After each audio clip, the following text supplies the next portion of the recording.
अस्सलाम वालेकुम क्लास। आज जो हमारे पास लेक्चर है is a very important for the semicolon and apostrophe and brackets.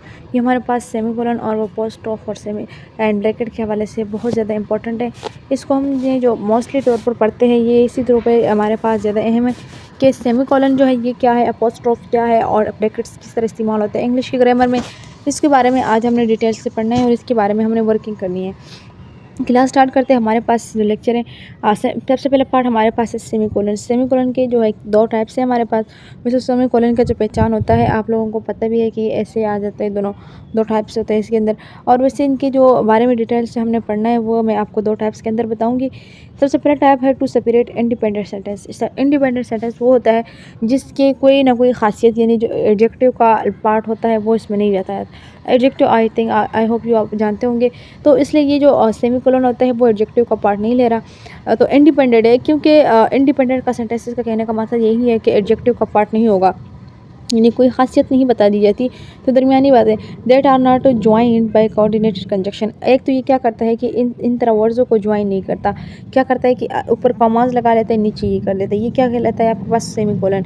ये आपके पास क्या होता है ये वाला, जो ये हमारे पास सेमीकोलन के निशान होते हैं, जो ऊपर पॉइंट्स होता है नीचे कॉमा लग जाता है। तो ये कहते हैं कि इन चीज़ों को इंपॉर्टेंट नहीं करता, जो हमारे पास दरमियानी वर्ड्स लगे होते हैं उनको यानी ख़त्म करके ये सेमीकोलन लगा के सेंटेंसेस को स्टार्ट करता है।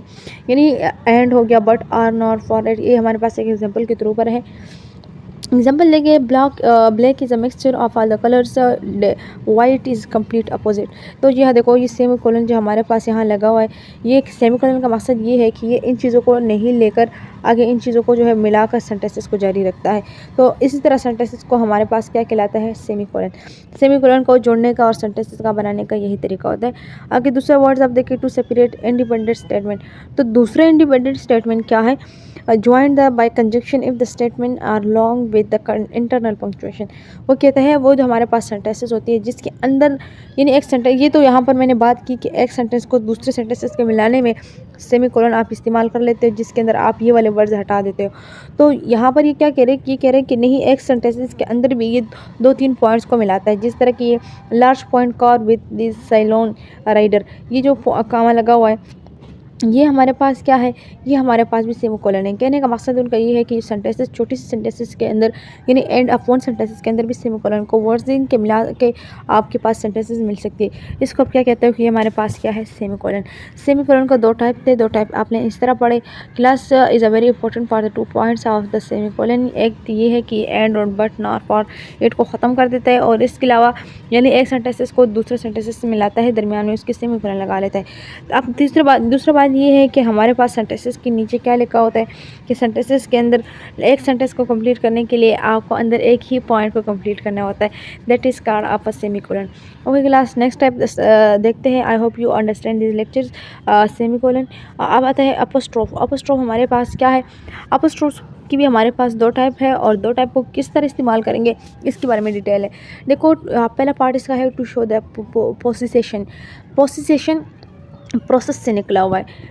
To show the position, position का कहने का मकसद यहाँ ये है, ये पोसिशन जो हमारे पास है ये एक लफ्ज़ नहीं है, बट ये हमारे पास एक प्रोसेस के वर्ड से निकला हुआ है। और प्रोसेस का वर्ड कहने का मतलब ये है कि वो उस चीज़ पर काम किया जा रहा होता है।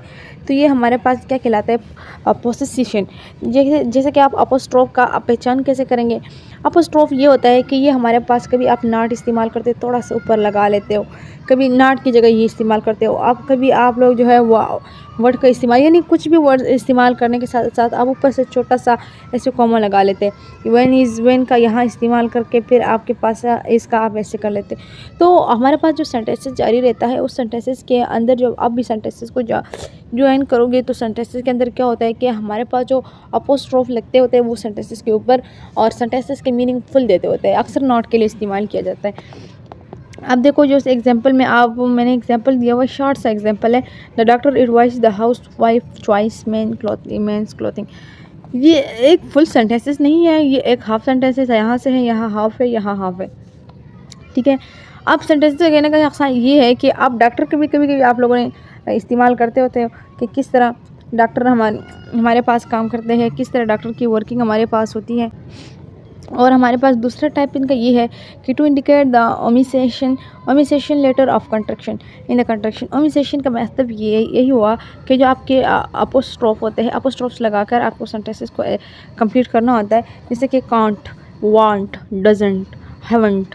जो सेंटेंसेस हमारे पास इस्तेमाल होते हैं जिसको हम शॉर्टकट इस्तेमाल करते हैं, मोस्टली जो हमारे पास जो भी इंग्लिश स्पीकिंग लोग होते हैं वो इन्हीं अल्फाजों को इस्तेमाल करते हैं। वो सेंटेंसेस को कंप्लीट नहीं बताते कि can not, we won not और डज नॉट, ये चीज़ें नहीं बताते। वो हमारे पास सेंटेंस को कांट, वांट, डजंट, इसलिए हमारे पास वो जो बोलते हैं हमारे पास समझ नहीं आता कि क्या कह रहे हैं। हमने पढ़ा हुआ है not, can not, one not, इस तरह हमने पढ़ा है, वी नॉट, ये सारी चीज़ें हमने पढ़ी है, तो इसलिए हमें अपने अल्फाज का इंग्लिश ईजी लगता है। बट उनका जो इंग्लिश होता है वो हमें इसलिए मुश्किल लगता है कि उनकी जो चीज़ इस्तेमाल होती है वो इस तरह पर होती है। ओके क्लास, नेक्स्ट आप स्टार्ट करते हैं। आई होप यू अंडरस्टैंड अपोस्ट्रोफ। अब हमारे पास आता है bracket. Is a very important भी है और ईजी भी है ब्रैकेट, और इसका बताना भी हमारे पास बहुत ईजी है। ब्रैकेट में कहने का मकसद ये है कि ये दो ब्रैकेट जब सेंटेंसेस के दरमियान लगाए जाते हैं, ये क्या कहलाता है कि ये ब्रैकेट को कंप्लीट होता है।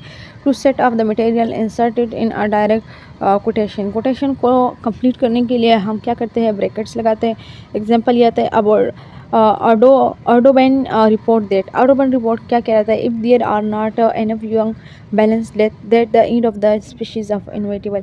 ये एक सेंटेंसेस है जो कि इंपॉर्टेंट चीज़ है, और आपको पता है जब इंपॉर्टेंट चीज़ होती है वो आपको इन्वर्टेड कामा के अंदर लिखते हैं। जैसे हम ये वाला और ये वाला, ये अल्फाज हमारे पास क्या कहलाता है, ये ब्रैकेट होता है। ब्रैकेट के अंदर आप इंपॉर्टेंट चीज़ को लिखते होते हो, और ब्रैकेट के अलावा आप उन चीज़ों को भी देखते हैं कि जिस तरह आप अक्सर ऐसे लिखते होते हो, तो आप उसके अंदर जब भी कोटेशन डालते होते हो तो कोटेशन को आप ब्रैकेट के कन्वर्ट करके जाते हो, या डेफिनेशन लिखते हो तो डेफिनेशन को आप जो है ब्रैकेट के अंदर डाल के आगे जाते हो। तो क्लास कहने का मकसद यहाँ पर ये है, जो इंपॉर्टेंट चीज़ होता है वो आप ब्रैकेट में डालते हो, और बाकी जो चीज़ हमारे पास होती है वो आप ऐसे ही लिखने जाते हो। Okay class, I hope you understand my lectures and share with fellow and friends or daily attend please. और क्लास अगर इसके बाद आपके पास डायरेक्ट इनडायरेक्ट और active to passive voice is very important for the 9, 10 and BS English grammar के लिए, तो आप उन लेक्चर को लें और आपके जो है इन चीज़ों से बिल्कुल मुश्किलात हल हो जाएगी।